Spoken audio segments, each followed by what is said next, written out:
Are one step closer to deliberating in the Aaron Thomas trial. Half of the closing arguments happened today. The defense went today, prosecutors tomorrow, as NBC 10's Gabrielle Caracciolo reports tonight. Gabrielle?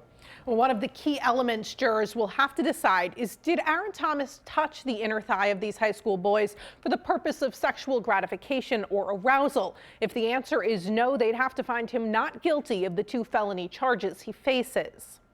The real and true purpose of this entire inner thigh contact is that it was part and parcel to an overarching, larger testing program. The defense's final plea to jurors in the criminal trial of former high school teacher and coach Aaron Thomas. This was not a sexual encounter.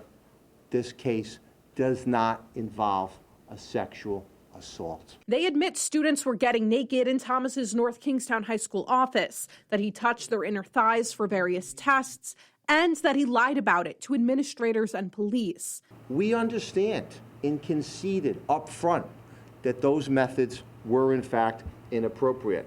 If being naked and alone behind closed doors with a student was equal to committing a sexual assault, there'd be no trial. But they argue permission slips for the testing program prove it was voluntary. The nudity, as it related to the dropping of the boxers, was both optional and limited. And claim it wasn't sexual or criminal in nature. This program sucked up a lot of time and resources.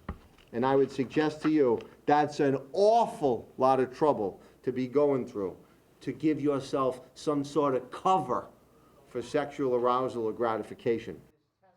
And prosecutors will present their closing arguments to the jury tomorrow. Then deliberations will begin. If the jury finds Thomas not guilty of sexual assault or child molestation, they can also consider a lesser misdemeanor charge of battery.